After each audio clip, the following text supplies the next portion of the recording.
Welcome to mega 9 TV. నేను మీ జనని. తిరుపతిలోని Shri Venkateswara Vedic agriculture యూనివర్సిటీలలో చిరుతల సంచారం కలకలం రేపుతోంది. సీసీ కెమెరాలు, బోన్లు ఏర్పాటు చేసి నెలలు గడుస్తున్న చిరుతలను బంధించకపోవడం ఆందోళన కలిగిస్తోంది. విద్యార్థులు, ఉద్యోగులు, సిబ్బంది తరచూ భయం గుప్పిట్లో బిక్కుబిక్కుమంటూ తిరుగుతున్నారు. దీనిపై మరింత సమాచారాన్ని మా ప్రతినిధి నారాయణ రెడ్డి అందిస్తారు.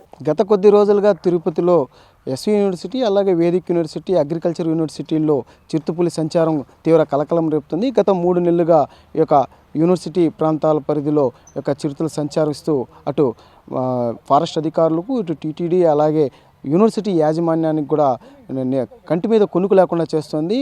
అంటే గత కొద్ది రోజులుగా ఈ యొక్క యూనివర్సిటీ ప్రాంతాల్లో ఈ యొక్క చిరుత సంచరిస్తూ అంటే భయోభ్రంతులకు తీవ్ర భయాందోళనకు గురి చేస్తుంది.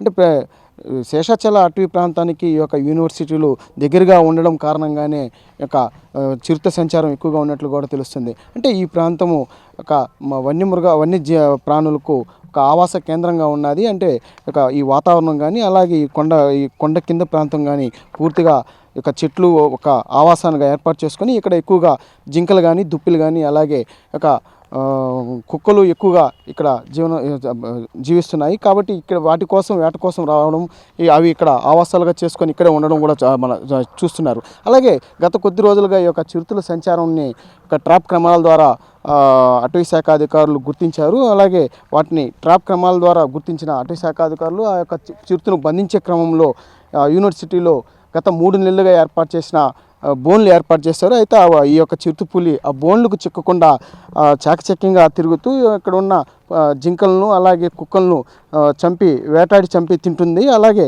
ఈ యొక్క చిరుతపులికి సంబంధించి కొన్ని పబ్స్ అంటే వాళ్ళు అనుమానిస్తున్నారు అటవీ శాఖ అధికారులు. అలాగే వాటి యొక్క ఖాళీ ముద్రను కూడా వాళ్ళు ఒక అటవీ శాఖ అధికారులు కూడా సేకరించడం కూడా జరిగింది. అంటే గత కొద్ది రోజులుగా ఈ చిరుత సంచారం ఎక్కువగా ఉండడంతో యూనివర్సిటీలోని విద్యార్థులు బయటికి రాకుండా ఒక హాస్టళ్లకు అలాగే కాలేజీలకే పరిమితం కావాలని కూడా చెప్పడం కూడా జరిగింది. అయితే ఉదయం 6 గంటల నుంచి సాయంత్రం 6 గంటల వరకు మాత్రమే బయట వాళ్ళని అనుమతిస్తున్నారు. ఆ తర్వాత 6 నుంచి ఎవరిని అనుమతించకుండా బోర్డులు కూడా ఏర్పాటు చేశారు.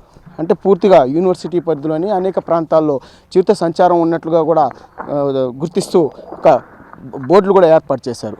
అయితే నిన్న కూడా ఈ యొక్క యూనివర్సిటీలోకి చిరుత వచ్చినట్లుగా కూడా కొన్ని దృశ్యాలు ఉన్నాయి. అయితే ఆ చిరుతపులి రాత్రి 9-10 గంటల నుంచి 12 గంటల సమయంలోనే అది సంచరిస్తూ ఇక్కడ ఉన్న కుక్కలను వేటాడి తినడం కూడా జరుగుతుంది. అంటే పూర్తిగా ఇక్కడ ఉన్న విద్యార్థులు కూడా ఆ యొక్క పులి సంచారం పట్ల తీవ్ర ఆందోళనకు గురవుతున్నారు. వెంటనే చిరుతను బంధించి తమకు రక్షణ కల్పించాలని చెప్పి కూడా యూనివర్సిటీ యాజమాన్యం అలాగే విద్యార్థులు కోరుతున్నారు. కెమెరామెన్ సురేష్తో నారాయణ, మెగా 9 టీవీ, తిరుపతి.